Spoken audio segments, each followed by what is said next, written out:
ಪ್ರತಾಪ ಸಿಂಹ ಎರಡು ವಿಷಯಗಳನ್ನು ಮುಂದಿಟ್ಟಿದ್ದಾರೆ.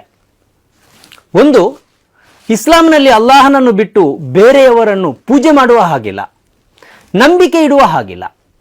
ಒಂದು, ಅಲ್ಲಾಹುನ ಬಿಟ್ಟರೆ ಬೇರೆ ಯಾರಲ್ಲೂ ಕೂಡ ನಂಬಿಕೆ ಇಡುವ ಹಾಗಿಲ್ವಾ? ಇಸ್ಲಾಂನಲ್ಲಿ ಅಲ್ಲಾಹುನ ಬಿಟ್ಟರೆ ಬೇರೆ ಯಾರು ಪೂಜೆಗೆ ಭಾಜನರಲ್ವಾ? ಎರಡು, ನಮ್ಮನ್ನು ಕಾಫಿರ್ ಅಂತ ಕರೆಯಲ್ಲ ಎಂದು ಹೇಳಿಬಿಡ್ಲಿ ನೋಡೋಣ. ಇಸ್ಲಾಂನಲ್ಲಿ ನಂಬಿಕೆ ಇಡದವರು ಕಾಫಿರ್ಗಳು ಮತ್ತು ಅವರು ಹತ್ಯೆಗೆ ಅರ್ಹರು ಅಂದರೆ ಹೇಗೆ? ನಮ್ಮನ್ನ ಕಾಫಿರ್ ಅಂತ ಕರೆಯಲ್ಲ ಅಂತ ಅವ್ರು ಹೇಳ್ಬಿಡ್ಲಿ ನೋಡೋಣ. ನೀವು ಯಾರು ದೋಸ್ ಹು ಡೋಂಟ್ ಬಿಲೀವ್ ಇನ್ ಇಸ್ಲಾಂ ಅವ್ರನ್ನ ಕಾಫಿರ್ಸ್ ಅಂತ ಕರೆದು they are fit to be killed ಅಂತಂದ್ರೆ ಏನರ್ಥ? ಎಲ್ಲರನ್ನು ಕೂಡ ಮುಗಿಸು, ಕೊಲ್ಲು, ಇದು ನಮ್ಮ ಧರ್ಮದಲ್ಲಿ ಎಲ್ಲಾದ್ರೂ, ನಮ್ಮ ಧರ್ಮ ಗ್ರಂಥದಲ್ಲಿ ಎಲ್ಲಾದ್ರೂ ಯಾವ್ದಾದ್ರು ಸ್ಟ್ಯಾನ್ಸದಲ್ಲಿ ಬರ್ದಿರಂತದ್ದು ನೀವು ನೋಡಿದಿರಾ? ಯಾವ ಧರ್ಮದಲ್ಲಿ ಬರ್ದಿದ್ದೀರಾ ಅಂತ ನೀವು ನೋಡಿದ್ರಿ? ಮೊದಲೇ ಕ್ಲಾರಿಫೈ ಮಾಡಿಬಿಡ್ತೇನೆ.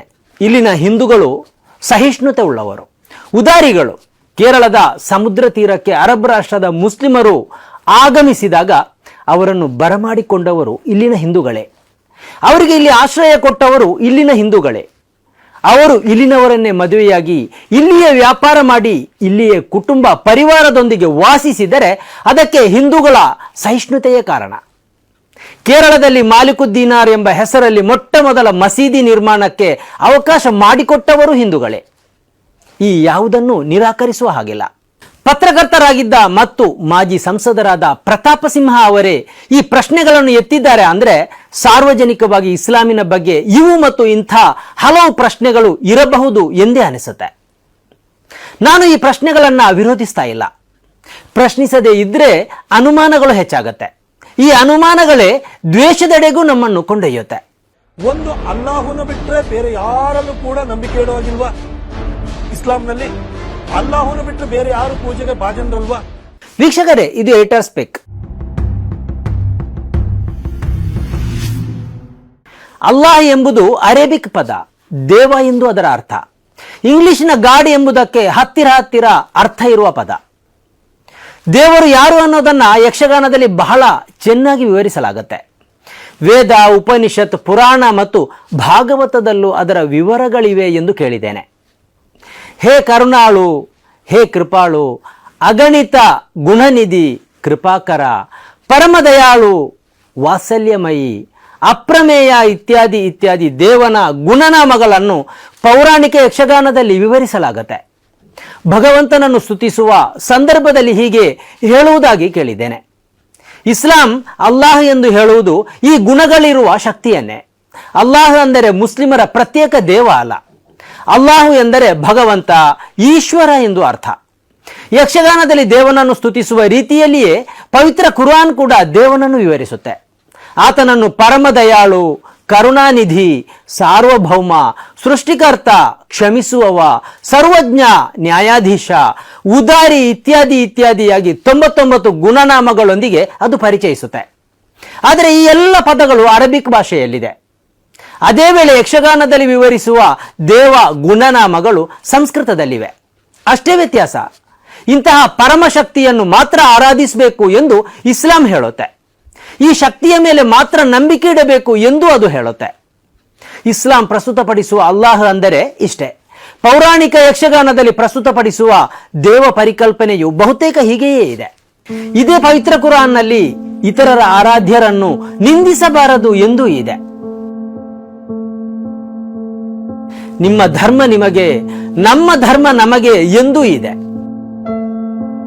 ವಿವಿಧ ಧರ್ಮೀಯರ ಆರಾಧನಾ ಕೇಂದ್ರಗಳನ್ನು ದೇವನೇ ಈ ಭೂಮಿಯಲ್ಲಿ ಉಳಿಸಿದ್ದಾನೆ ಎಂದು ಪವಿತ್ರ ಕುರಾನ್ನಲ್ಲಿ ಇದೆ.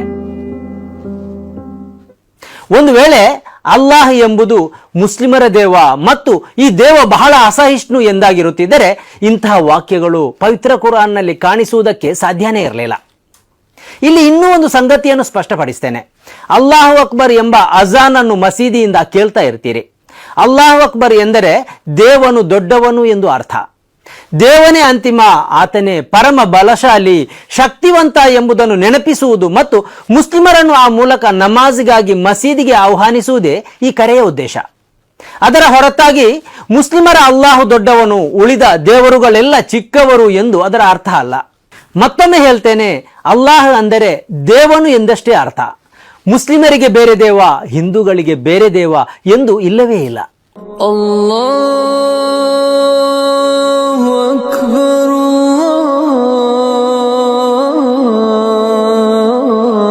ಅಲ್ಲಾಹು ಅಕ್ಬರ್. ಪ್ರತಾಪ ಸಿಂಹರೇ, ಕಾಫಿರ್ ಅಂದ್ರೆ ಹಿಂದೂಗಳು ಎಂದು ಅರ್ಥ ಅಲ್ಲ. ಪವಿತ್ರ ಕುರಾನ್ನಲ್ಲಿ ರೈತನಿಗೆ ಕಾಫಿರ್ ಎಂಬ ಪದವನ್ನು ಬಳಸಲಾಗಿದೆ. ರೈತರಲ್ಲಿ ಹಿಂದೂ ಇರ್ತಾರೆ, ಮುಸ್ಲಿಮರು ಇರ್ತಾರೆ, ಕ್ರೈಸ್ತರು ಇರ್ತಾರೆ, ಯಹೂದಿಗಳು ಇರ್ತಾರೆ. ಇಲ್ಲಿ ಕಾಫಿರ್ ಅಂದರೆ ಗದ್ದೆಯಲ್ಲಿ ಬಿತ್ತನೆ ಬೀಜವನ್ನು ಅಡಗಿಸುವವ ಎಂದು ಅರ್ಥ. ಪವಿತ್ರ ಕುರಾನ್ ಬಳಸಿರುವ ಕೊಲ್ಲಿರಿ ಎಂಬ ಪದವು ಹಿಂದೂಗಳಿಗೋ ಕ್ರೈಸ್ತರಿಗೋ ಅಥವಾ ಇನ್ನಿತರ ಧರ್ಮೀಯರಿಗೋ ಸಂಬಂಧಿಸಿದ್ದಲ್ಲ. ಪವಿತ್ರ ಕುರಾನಿನ 9ನೇ ಅಧ್ಯಾಯದ 5ನೇ ವಚನದಲ್ಲಿ ಈ ಆದೇಶದ ವಿವರಣೆ ಇದೆ. ಪ್ರವಾದಿ ಮುಹಮ್ಮದರನ್ನು ಮತ್ತು ಅವರ ಅನುಯಾಯಿಗಳನ್ನು ವಿರೋಧಿ ಗುಂಪು ಮಕ್ಕಾದಿಂದ ಮದೀನಾಕ್ಕೆ ಓಡಿಸುತ್ತೆ. ಆ ಬಳಿಕ ಮದೀನಾದ ಮೇಲೆ 2-3 ಬಾರಿ ದಂಡೆತ್ತಿ ಹೋಗುತ್ತೆ. ಕೊನೆಗೆ ಮುಂದಿನ 10 ವರ್ಷಗಳ ಕಾಲ ಯುದ್ಧ ವಿರಾಮದ ಒಪ್ಪಂದವನ್ನು ಮಾಡಿಕೊಳ್ಳಲಾಗುತ್ತೆ. ಆದರೆ 3 ವರ್ಷಗಳಲ್ಲಿ ಈ ಒಪ್ಪಂದವನ್ನು ಇದೇ ಗುಂಪು ಉಲ್ಲಂಘಿಸುತ್ತದೆ. ಈ ಸನ್ನಿವೇಶದ ಹಿನ್ನೆಲೆಯಲ್ಲಿ ಯುದ್ಧ ಸ್ಥಿತಿ ನಿರ್ಮಾಣವಾದಾಗ ವಿರೋಧಿ ಗುಂಪಿನ ಮೇಲೆ ಇನ್ನು ಕರುಣೆ ತೋರಬೇಕಾಗಿಲ್ಲ, ಯುದ್ಧದಲ್ಲಿ ಅವರ ಬಗ್ಗೆ ಅನುಕಂಪ ಬೇಡ ಎಂಬ ಅರ್ಥದಲ್ಲಿ ಕುರಾನಿನಲ್ಲಿ ಈ ವಚನ ಇದೆ. ಇದು ಯುದ್ಧರಂಗಕ್ಕೆ ಸಂಬಂಧಿಸಿದ ವಚನ. ಈ ವಚನದ ಮೊದಲಿನ ವಚನದಲ್ಲಿ ಇದನ್ನು ಇನ್ನಷ್ಟು ಸ್ಪಷ್ಟಪಡಿಸಲಾಗಿದೆ. ನಿಮ್ಮೊಂದಿಗೆ ಒಪ್ಪಂದ ಮಾಡಿಕೊಂಡು ಉಲ್ಲಂಘಿಸದವರ ವಿರುದ್ಧ ಯಾವ ಕ್ರಮವನ್ನು ಕೈಗೊಳ್ಳಬಾರದು ಎಂದು ಹೇಳಲಾಗಿದೆ. ಅಂದರೆ ಅವರು ಏಕದೈವ ವಿಶ್ವಾಸಿ ಅಲ್ದಿದ್ರು ಒಪ್ಪಂದ ಉಲ್ಲಂಘಿಸದೇ ಇರೋದ್ರಿಂದ ಅವರ ವಿರುದ್ಧ ಯುದ್ಧ ಹೂಡಬಾರದು ಎಂದೇ ಅರ್ಥ. ಇಲ್ಲಿ ಒಪ್ಪಂದ ಉಲ್ಲಂಘನೆ ಮತ್ತು ಯುದ್ಧ ಪ್ರಚೋದನೆಯೇ ಕೊಲ್ಲಿರಿ ಅನ್ನುವ ಆದೇಶಕ್ಕೆ ಕಾರಣವೇ ಹೊರತು ಅವರ ಧರ್ಮ ವಿಶ್ವಾಸ ಅಲ್ಲವೇ ಅಲ್ಲ. ನಿಮಗೆ ಗೊತ್ತಿರಲಿ, ಕಾಫಿರ್ ಅಂದರೆ ಬೈಗುಳ ಅಲ್ಲ, ಅವಾಚ್ಯ ಪದ ಅಲ್ಲ, ನಿಂದನೀಯೂ ಅಲ್ಲ.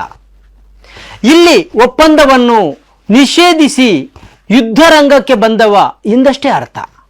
ಒಂದು ವೇಳೆ ಕಾಫಿರರು ಅಂದರೆ ಹಿಂದೂಗಳು ಎಂದು ಅರ್ಥವೇ ಆಗಿರ್ತಾ ಇದ್ರೆ ಗಲ್ಫ್ ರಾಷ್ಟ್ರಗಳು ಭಾರತೀಯರ ಜೊತೆ ಹೇಗೆ ನಡ್ಕೊಳ್ಬೇಕಿತ್ತು? ಸೌದಿ ಅರೇಬಿಯಾದಲ್ಲಿ ಲಕ್ಷಾಂತರ ಹಿಂದೂಗಳು ದುಡಿತಾ ಇದ್ದಾರೆ. ಕುವೈಟ್, UAE, ಬಹರೇನ್, ಕತಾರ್ ಇತ್ಯಾದಿ ರಾಷ್ಟ್ರಗಳಲ್ಲಿ ಲಕ್ಷಾಂತರ ಹಿಂದೂಗಳು ಕೆಲಸ ಮಾಡ್ತಾ ಇದ್ದಾರೆ. ಈ ಎಲ್ಲ ರಾಷ್ಟ್ರಗಳ ಸಂವಿಧಾನ ಪವಿತ್ರ ಕುರಾನ್. ಒಂದು ವೇಳೆ ಪವಿತ್ರ ಕುರಾನ್ನ ಉದ್ದೇಶ ಮುಸ್ಲಿಮೇತರರನ್ನು ಅಥವಾ ಹಿಂದೂಗಳನ್ನು ಕೊಲ್ಲುವುದೇ ಆಗಿದ್ರೆ ಈ ರಾಷ್ಟ್ರಗಳು ಇವರಿಗೆಲ್ಲ ಕೆಲಸ ಕೊಡ್ತಿತ್ತ. ಭಾರತೀಯರನ್ನು ಹೌಸ್ ಡ್ರೈವರ್ಗಳಾಗಿ ಈ ರಾಷ್ಟ್ರಗಳೆಲ್ಲ ಇರಿಸಿಕೊಳ್ತಾ ಇತ್ತ. ವಿವಿಧ ಉನ್ನತ ಹುದ್ದೆಗಳಿಗೆ ಇವರನ್ನು ನೇಮಿಸಿಕೊಳ್ತಾ ಇತ್ತ. ಪ್ರತಾಪ ಸಿಂಹ ಅವರು ಈ ಪ್ರಶ್ನೆಗಳನ್ನು ಎತ್ತಿದ್ದಾರೆ ಎಂಬ ಕಾರಣಕ್ಕಾಗಿಯೇ ಈ ವಿವರಣೆಯನ್ನೆಲ್ಲ ನೀಡಬೇಕಾಯಿತು. ಮತ್ತೊಮ್ಮೆ ಹೇಳ್ತಾ ಇದ್ದೇನೆ, ಪ್ರಶ್ನಿಸೋದು ತಪ್ಪಲ್ಲ, ಆದರೆ ವಾಸ್ತವ ಗೊತ್ತಿಲ್ಲದೆ ಜಡ್ಜ್ ಮಾಡಬೇಡಿ.